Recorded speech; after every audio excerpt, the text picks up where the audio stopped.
Boom. Good morning. Nice to see you, Allison, Shelby. Thanks for joining me. Um, we're just going to dive right in, but I wanted to preface this with this script that we're going to cover today literally has made me millions over my career because it keeps deals from blowing up over inspections. So today's going to be a buyer themed dialogue that I'm going to share with you. We're just going to walk through it and then you can ask questions. So let me share my screen. I have a question. Sure. Possible to flip it like a story for my listing appointment today? We can cover that at the end if you want. Great. Thank you. Yeah, absolutely. That's kind of the agenda every week is to leave a little time at the end for just such an occasion. So absolutely. Um, but today's topic is for buyers and their inspections. And what's the number one goal for you and your client, right? Is number one, protect their investment. You don't want them to buy a money pit. You want them to know what they're getting into. I use dialogues like every home has issues. I've sold thousands of properties and not once was there a clean bill of health. So that's kind of shocking information for a buyer, right? Because when they wrote the offer, remember, this is in the process where you're in escrow and now they're doing an inspection. They love this house. They want to close on this house and they think this house is perfect. And they're about to find out that it's not. So this opening dialogue really is about inoculating them to the fact that we're going to find out what's wrong with it. And it's not perfect. And that's okay because no house is perfect. And sometimes if somebody looks at me like incredulously and doesn't believe that could be true, that I've never had a clean bill of health, I'll tell them the closest I ever got was a house that I sold where they had finished the crawl space with concrete and there was a cracked outlet plate in the crawl space, but you could have eaten off of the floor of the crawl space. That's how perfect this house was. And it still wasn't perfect, right? So that's kind of the theme, right? But your number two goal is to keep the deal together. And that's what this dialogue is really, really effective at doing. So let's kind of go through it. So the first key part of this is you have to deliver this dialogue before they get the results of the inspection. And that's normally pretty easy, right? Because in a typical scenario, you're going to the property with them and the inspector. The inspector gets right after it. And I pull them aside and say, hey, while John's doing his thing, I just wanted to share some information with you. And then I dive into this script. If they're out of state and the inspection's being done without them, this becomes even more important and more difficult. So I want to really drive this point home because I got to have this conversation over the phone with them before the inspector emails them the report. Because the worst case scenario is that they start looking at a list of things before getting their brain sort of recalibrated. That's what this dialogue does, is it sort of retrains their brain on how to process this information. So very important that you have this conversation before the inspector finishes. It's easy enough, right? Inspections take an hour and a half, 2 hours, whatever. Just when he starts, I give him the dialogue. And then at the end of it, I'll say, now, if you want to go follow John around, you're welcome to. He'll let you and he'll talk to you along the way. He'll even invite you into the crawl space or the attic if you want. And they kind of laugh and say, no, I don't think I need to do that. All right. So we call this the minor, moderate, major script. So it goes like this, right? First thing I'm going to do is say, hey, Allison, Shelby, I just wanted to talk to you about the inspector's job today. All right, we pick our inspector very carefully because not only is he going to find anything and everything that might be wrong, but he's also going to give us coaching on how to make things last longer. And that's a really important aspect of this because you're going to be a homeowner. Does that make sense? And if you've been on this Friday call before, you've heard me say, does that make sense a million times? That's a qualifying statement that I use frequently because I want the consumer to acknowledge that they're understanding, right? So I tell them, John's going to go through the whole house, crawl space, attic, you name it. And then he's going to come back to us at the end and tell us what he found. But he's also going to produce a report for you. And I want to walk you through what that report's going to look like, right? When we get the list, whether it's one item or 30 items, it doesn't matter. But what we're going to do is we're going to go through each item and we're going to define it as minor, moderate, or major. Minor means cheap or easy to fix. Sometimes at this point, I'll compliment my buyer and I'll go, you seem pretty handy. This is the type of stuff you could handle, no problem, right? That's minor. Moderate means more expensive or more difficult, and we would rather the seller fix it, but we also don't want to lose the house over it, right? And then major, well, those are deal breakers. Those are very expensive, very difficult, maybe a safety issue, and we want the seller to fix it. And if he doesn't, we no longer want the house. Does that make sense? Sometimes, if it's not crystal clear for him, I'll even give examples as I'm explaining this, right? Minor, so this is like a cracked switch plate. They cost 89 cents at Home Depot. Moderate, that's like a water heater.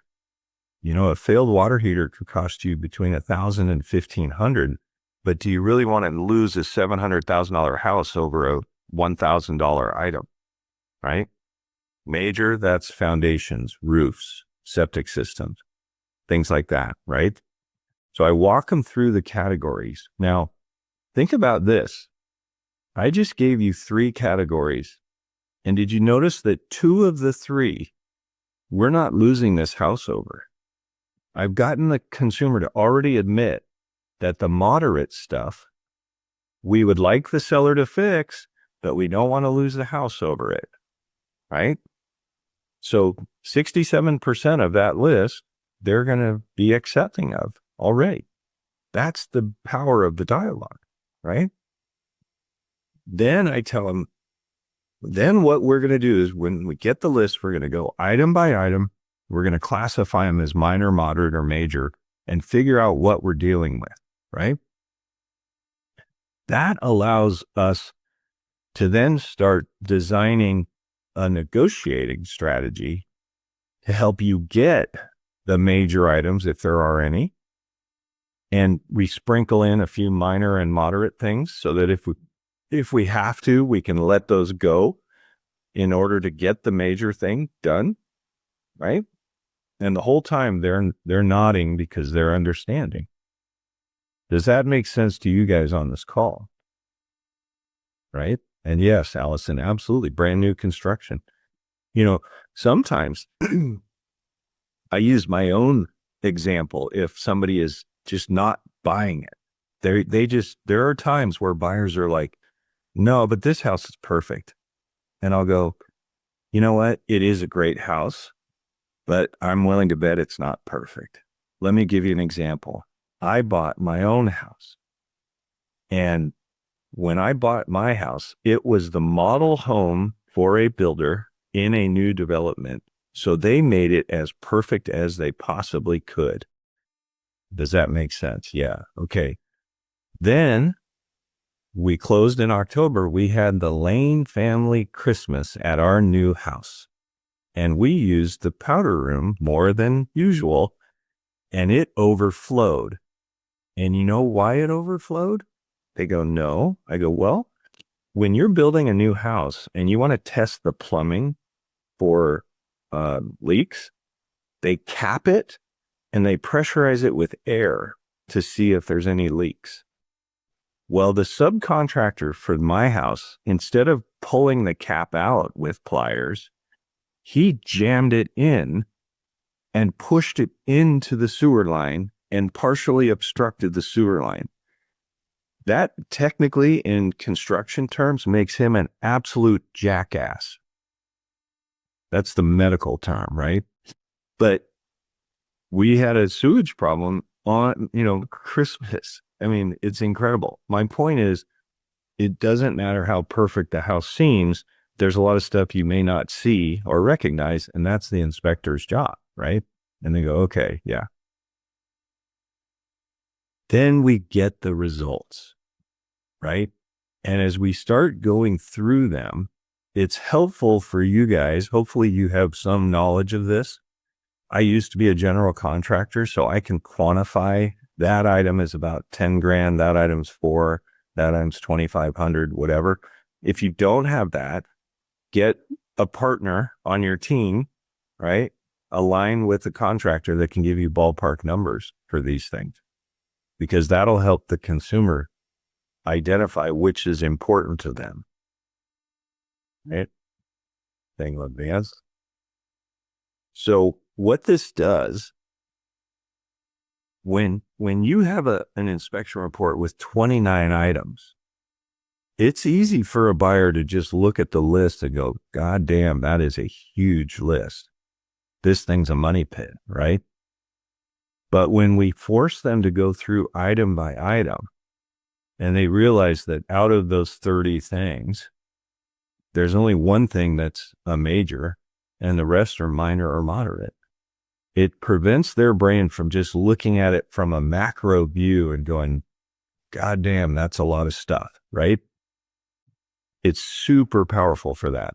And then what we do is, out of those 30 things, we go, okay, let's pretend like out of 30, there's one major, 4 moderate, and the rest are minor. And I'll talk my client through, okay, we want to make sure we're getting the major, and we're going to do that by asking for the major thing plus a few of the moderate things, and maybe sprinkle in a couple minors, because then we can seem more reasonable to the other side when we let go of some of the things we've asked for, but we cling to the major thing. Does that make sense? It's negotiating 101, right? And then we put the deal together. And I've gotten sellers to do 30 things for my buyers. I've gotten buyers to accept 30 things because they were all minor or moderate. I mean, the key of this whole dialogue is when you give it to them before they get the results, it retrains their brains to consider each thing individually and decide, is it minor, is it moderate, or is it major? That's it. Does that make sense to everybody? Does anyone do anything like that already? Shelby, you're nodding. What do you do? I'll go over it with them. As you said, let them know that these are negotiating points. Yeah. I mean, I can honestly tell you guys, it's been over a decade since I've had an inspection blow up a deal. And it's because of this dialogue. So, get good at it, have examples, like, I'll give you a kind of a unique question I've gotten. Somebody said, the inspector said the furnace was beyond its useful life. Isn't that major? Because those are expensive. It's all relative. I'm in the Seattle market. You can see the Space Needle. If it's $1.2 million house, is a $4,500 furnace major? Not really. Like, as a percentage, it's not.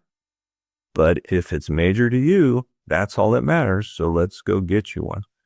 The other thing I do for all my buyers is I give them a home warranty. That home warranty comes into play in this negotiation, because I can say, I'm going to give you a home warranty, which will take care of that water heater if it fails, right? let's just stick with the water heater. It's a great example because water heaters, life expectancy per the manufacturer is 8 to 10 years. That's why inspectors often say they're beyond their useful life. That's the language they use because they have to say this thing's on borrowed time. But my water heater in my own house, I just replaced it 2 years ago. It was 25 years old when I did that because I know how to maintain it and make it last, right? So the point I make to buyers is here's the difficulty in getting a seller. Like, think about it. You've all had buyers where the inspector said beyond its useful life and they went, we need a new water heater. He said so. Well, hang on. We would like one. We can see if we can get one, but you got to understand that the hot water is working fine. So to go to a seller and say, our inspector said your hot water is not working, that's not how it's going to be received, right? They took a shower this morning. But we can ask. And here's the beautiful thing. If that water heater fails in the next year, my warranty will replace it for free. So I can reassure my buyer while I'm going to try and get a seller to cover it. And maybe they won't cover it, but they'll kick in and $500 to cover half of it.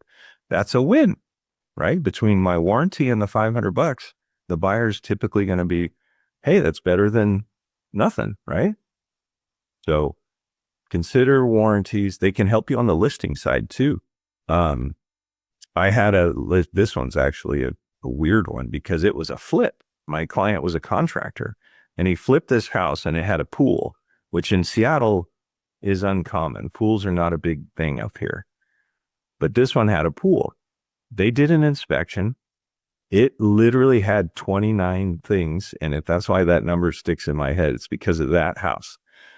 I took the list to my contractor. I'm like, what the hell, man? You're a contractor. Look at this list. Were you not paying attention when you did the work? And he's like, no, I shortcutted this and I thought that was okay. And I blah, blah. In the end, he did 28 of the repairs, right? Because he's a contractor, so it's cheaper for him to do. I had to convince the buyer's agent to allow him though, because they're like, he's not a very good contractor if this is the list. The 29th item was the pool furnace. I give warranties to all my sellers too, because that covers during the listing period and transfers 12 months of coverage to the buyer. I just had to pay $125 for a pool furnace rider to the warranty. So we were able to go back to that buyer. Remember, I represent the seller. We go back to the buyer and say, my client's going to repair 28 of the 29, and we're going to give you a warranty on the 29th thing so that if it fails, you're covered. And they said, thank you. And the deal closed. The warranties can be a big contributor in keeping deals on track. All right, let me read the question in the chat. Good inspector can give credit. Yep, that's true, Allison. You have your hand up. Yeah, I have a really good AC HVAC guy, and he recommends to fix the old ones, and he does his best to keep them alive because as the old guys, he's not older, but I mean, he's like our age, but, like the really old people, they're like, they don't make crap now, like they used to. So, and the newer HVACs, isn't it hard to find the, what's that stuff they put in it? Freon? Yeah, it's hard to find the right Freon and, they're difficult to maintain. And, so he tries to extend the life of the old ones, and he does a really fantastic job. So it's invaluable to have a HVAC guy like him because they're just better units, honestly. And I heard the same thing from my appliance repair guy. He's like, your washer dryer are workhorses. Don't ever replace them because the new ones are designed to fail in 3 to 5 years. Yeah. Yours is already like 25 years old. To which my wife was very disappointed to hear about you. And I'm like, hey, we're following the expert advice, you know? Yeah. So yeah, it's just because that always comes up. So I have a listing coming up next month, and they have an original HVAC from 72, and they said it wasn't working, and my guy got it to work, and because that could have been, with the ducting, that could have been a $15,000, $12,000 expense, Yeah. So they might have to replace the ducting, or the buyer might, because there's asbestos in it. But I mean, we're not going to do it. But it works now. It's a big deal. And now I'm the hero to those sellers. So Well, and that's a great segue, Allison, because all of you should have a stable of vendors that you know, like, and trust. I was a general contractor for a number of years, so I have over 200 subs on my list, and I add and remove them along the way. But that allows me, when I'm talking to buyers, to say, hey, with this house, if you ever need anything, roofer, plumber, electrician, whatever, I'm going to be able to give you 4 or 5 of them and tell you which one's my favorite, in case you want to get 4 bids, or if you just want to cut to the chase and call the one guy that Ed likes, and they feel like, wow, that's a home run. Because remember, and I know you guys get this because you're all savvy, but I want people to call me for anything real estate related. I don't care if it's, where's the best place to buy a hose? I want them to call me. Think of me first. Call me first, right? So if you don't have that, start building it out. Ask your clients, who's your favorite electrician? Why do you like them? You want to be able to say, nobody gets on my list without being vetted. And that's powerful. So if there aren't any other questions about inspections and how to negotiate them, Allison, I know, had a different scenario, so we can move on to that. Hit me, Allison. What do you got? okay, so I've met this couple twice now. They're my sorority sister's parents, and they've lived in the house over 60 years, so a little cluttered. And I was supposedly the agent that they were going to hire, and my sorority sister called me a few weeks ago and said they're interviewing other people. And so I said, okay, well, hopefully they'll still use me. And they called me Monday to have me come over today. They've done some of my staging recommendations, and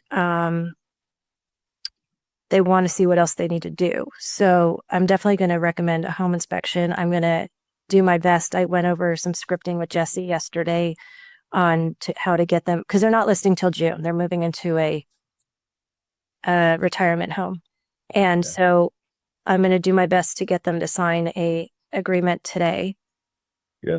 How can I use a home inspection, some stories to get them to sign with me and see value? Great question. Or any other suggestions you have? Yeah. I've got a few. Okay. So the inspection one, that's easy, right? It goes like this. Have you considered getting a home inspection? No. Do we need one? Well, here's the thing. We went through a number of years where it was a white hot market, and people were getting multiple offers, and buyers were buying pre-inspections, and that sort of jaded the buyer community. So now what's common practice is to get a home inspection and make it available to the buyers. And the reason we do that is that brings more buyers to the table that wouldn't have otherwise come if it weren't for the fact that we put in the listing pre-inspection completed and available. Now, a couple things I want you to be thinking about when we do this is you also want to consider doing whatever needs to be done that's on the inspection, right? And I inoculate them to that, but I do it in a way that doesn't scare them, right? I go, understand this, if there's some major catastrophic stuff, we're not going to ask you to come out of pocket for 25 grand, but we need to know that because that could factor into our pricing, right? But in general, if there's little stuff, we want to take care of that stuff. And here's the dialogue I use to get that to crystallize in their head. When a buyer comes to your house, they have the list price in their head, right? And when they walk through the door, they're looking for things that are wrong. And if they see anything, they think discount, discount, discount, right? So we want to eliminate those things to the best of our ability. And the inspector is going to help us do that by identifying what they are. And again, I've got a list of contractors that's longer than my arm, and I can get people to help you do that. Or if you know people that you trust, great, you know, you can use your people. It's your call. Does that make sense? Right? And then they go, yeah, okay, do you have an inspector? And I say, yep, I'll get him lined up and we'll get him in here. The other recommendation, you said I'm going to do my best to get them to sign today. Here's how I would do it. Now, I'm in Washington State, so this advice depends on what state you're in.